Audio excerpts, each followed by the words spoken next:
course, this is Dr. Herbert Harris, and this is our daily success reading from our book, The 12 Universal Laws of Success. It's available on Amazon, of course, on our website, herbertharris.com, and on our special website, www.12uls.com. And today we're working in the eighth law of success, the law of value. Up until this time, we've been talking about the idea of value, the law of value, that it's really about what you expose or what you exchange your treasures for. Key Jones, thank you for joining us. And what you exchange your treasures for is important because life is really about exchange. If you give your time to people who are not worthy of your time, you get results accordingly. If you give money to programs that are not worthy of your money, you get the results accordingly. And so this idea of the law of value is really about, what do you give your treasures for? Or what do you give your treasures to? What do you give your time to? What do you give your activities to? What do you give your money to? And so if we are going to be successful and achieve the things we desire, it is important that we exchange our treasures for commensurate things, that we give our time, so that from moment to moment we ask ourselves, what is the best use of my time right now when I consider my goals, my vision, and my purpose? When we talk about our activities, you say, what is the best use of my energy right now when I consider my goals, my vision, and my purpose? When you're talking about associations, you say, who are the people that I need to be associated with who will help get me to my goals, to my vision, to my purpose? And so one of the key thoughts today we're going to deal with from page 152. And this is the 4 principles of wealth. This is critical because in these days, in this time, your ability to take care of yourself, your ability to generate the financial resources to take care of you and your family is critical. We've seen this pandemic that we've been through, where it has really exposed a nerve in our body, where so many of us who had jobs, like overnight your job disappeared. And all of a sudden, you no longer had the ability to take care of yourself, to take care of your family, and you're then facing eviction or all kinds of loss. And so the thought of wealth building, how do you insulate yourself so that you're in a position to always survive and thrive? And so today we're going to look at the 4 principles of wealth. And this is just not material wealth, but it's spiritual wealth. It's emotional wealth. It's wealth on every level. Everything that we value, everything that is important to us, wealth is about how to accumulate it, how to accumulate good vibrations, how to accumulate good thoughts, how to accumulate good habits, how to accumulate good emotions, how to accumulate good relationships. So let's work on this from page 152. The 4 principles of wealth building. Number 1, the earning principle. All wealth is created in the mind. The earning principle covers the exchange of value required to create sufficient income to meet your needs. I'm going to read that again. The earning principle covers the exchange of value required to create sufficient income to meet your needs. This is powerful, folks, because we hear so much talk about the minimum wage and the living wage. And one of the real travesties in this country is the fact that many people have to work 2, 3 jobs just to earn enough money to take care of themselves and their family, just to earn enough money to meet their needs. I saw a study once that said that the living wage, and the living wage is what does a family of 4, I think it is, require to live at a reasonable amount on a 40-hour a week work week. And that amount was roughly $25 an hour, I think $24 and change.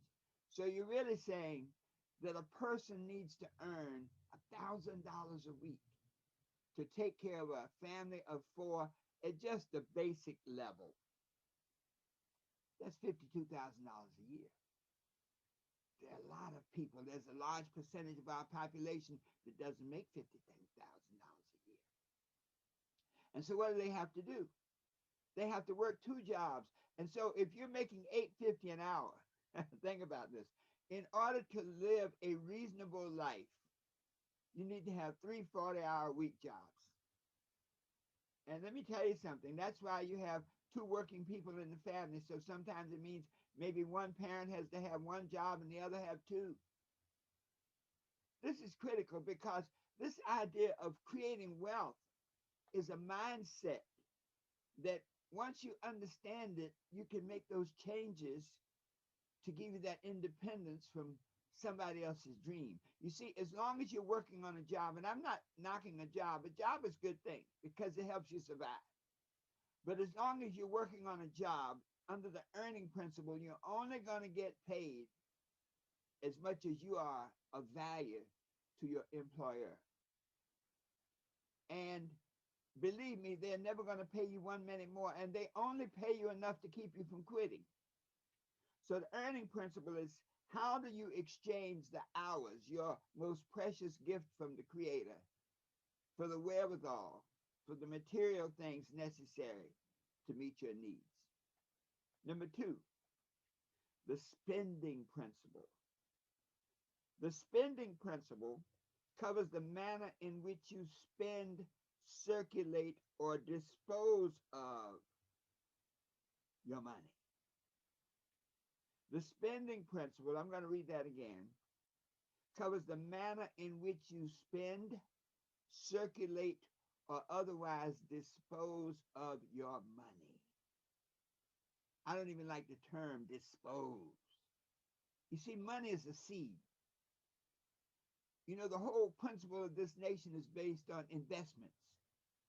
The people who achieve what you call financial independence are those people who have invested their money in a fashion that their money, working in accordance with the nature of money, which is basically growth, will take care of them and their family at the lifestyle that they're accustomed. So the spending principle is, how do you circulate the money that comes into your hands? Do you spend it as a seed to grow more in the future? Or do you spend it as sand blowing away in the wind? The third principle is the savings principle. The savings principle covers the accumulation of surplus. The savings principle is the difference between your income and your expenses. In other words, the surplus that you create in the savings principle comes from earning enough money and spending less so that you have a surplus. Many of us live our lives where we have more month at the end of the money. If we look at our income, we have enough money to live a basic life for 25 days. But the month is 30 days long. Pastor Petty, thanks so much for joining us today. This idea of the saving principle is critical because unless you have a budget, unless you know exactly what your expenses are and exactly what your income is, chances are you will never create a surplus. And if you never create a surplus, you will always live hand to mouth. And then finally, the fourth principle is the investing principle. And the investing principle covers the allocation of surplus to increase your wealth and income. So the idea is You earn enough money. Let's leave that word spend. You circulate it wisely so that you're able to save enough to prepare for emergencies and to invest in generating more money. You really want to put yourself on a self-generating situation where your money takes care of you. We used to talk about the people who cut coupons, those folks who had those great investments, those bond investments. And they were like money, really. You cut the coupon, you turn the coupon in each month, and you get money. And so the investing principle is something that we all need to move to free ourselves from hand to mouth. You know, scripture says that no man can serve two masters. You cannot serve God and mammon is money, materiality. Money is a terrible master. If your life is being driven by money, you can be a slave to money. But when you use money, when you make money work for you, money can be an awesome servant. Money can do good in the world. Money can educate people who don't have the funds. Money can feed the homeless, feed the starving, feed the hungry. So when we look at this money substance, we'll call it, this is a powerful tool. So the universal law of value applied to money is as follows. Generate sufficient income in a manner that supports your goals. So once again, the guiding light, the law of value is I value my goals, my vision, and my purpose more than I value name brands, more than I value the ego spending, that I've always got to get a new car every year, a new pair of shoes, a new whatever. Wisely exchange your time, knowledge, and energies to generate this income. And we'll often find that our income varies with our level of experience and our level of skill.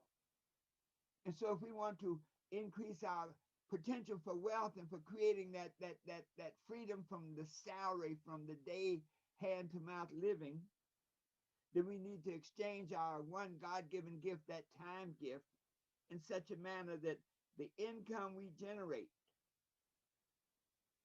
is consistent with our goals, our vision, and our purpose.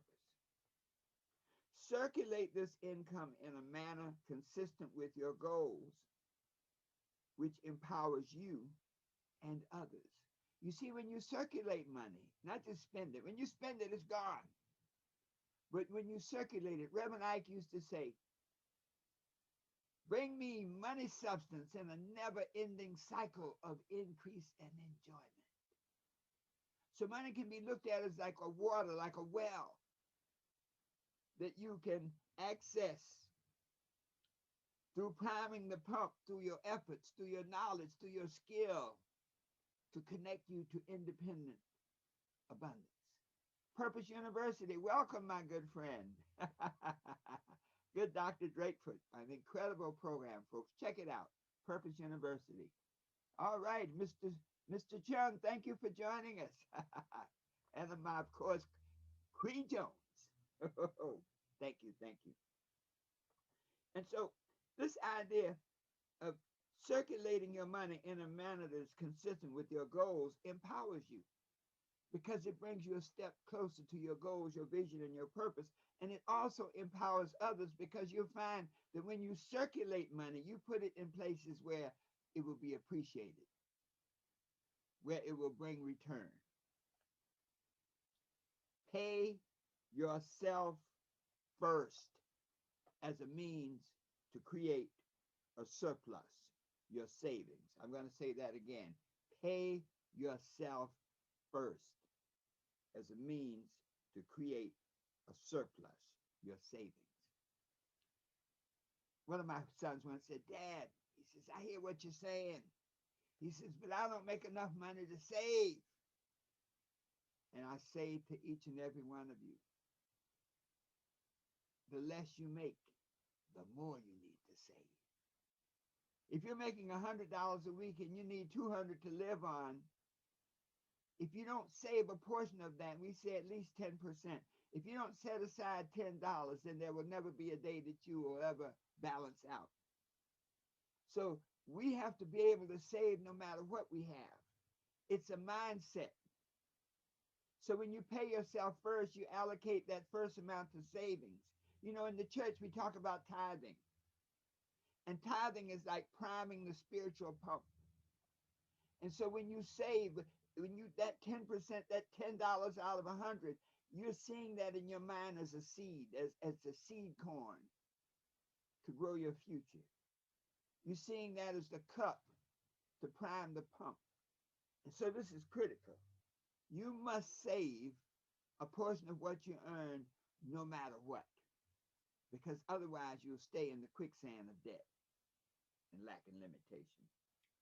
Put a portion of your savings to work in a self-generating investment, which itself produces growth and income. It doesn't matter how much you make, it's how much you save.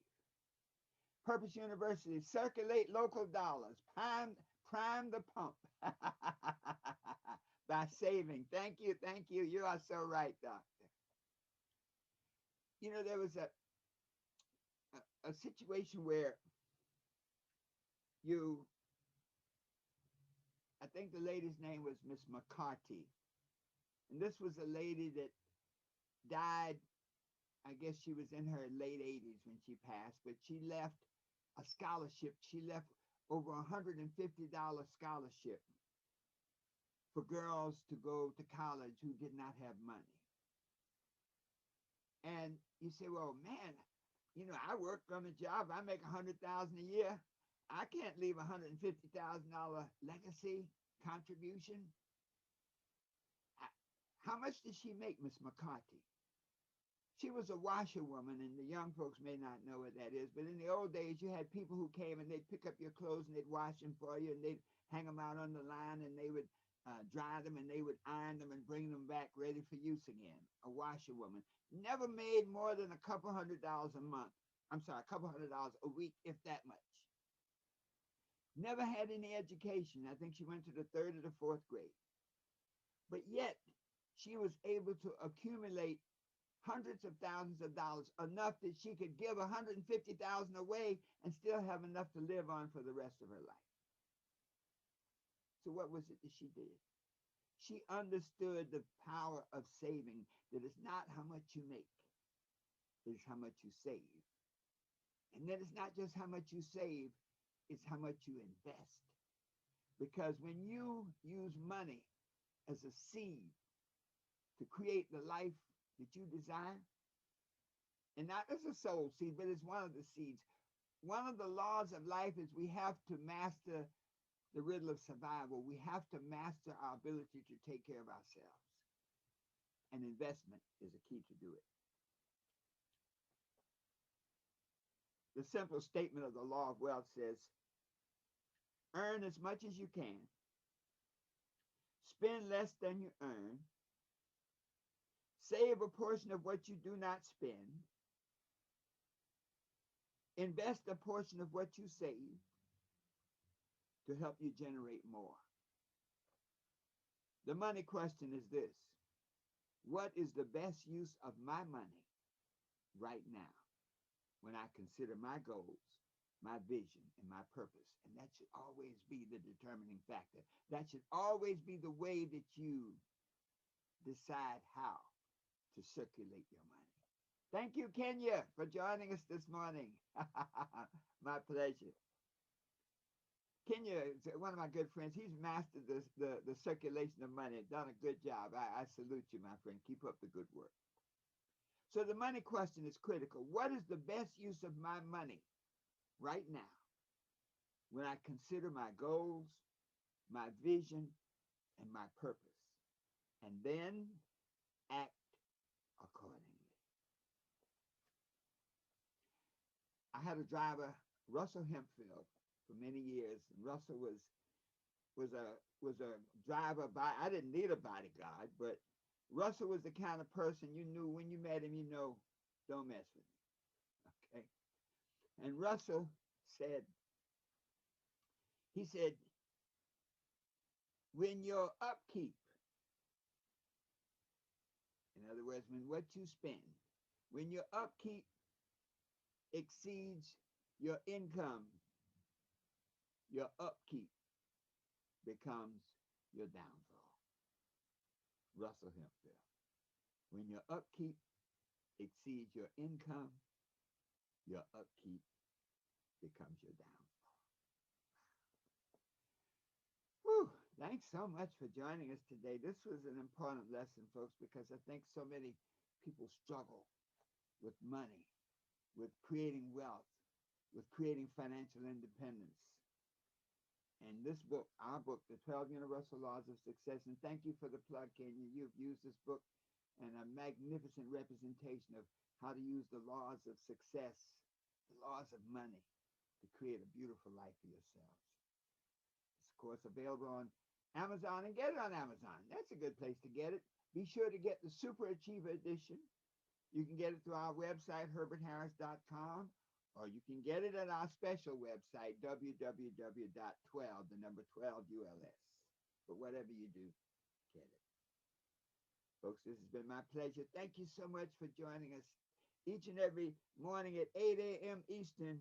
We share the 12 universal laws of success to help you be what you want to be, do what you want to do, and have whatever you want to have, always knowing that the best is yet to come.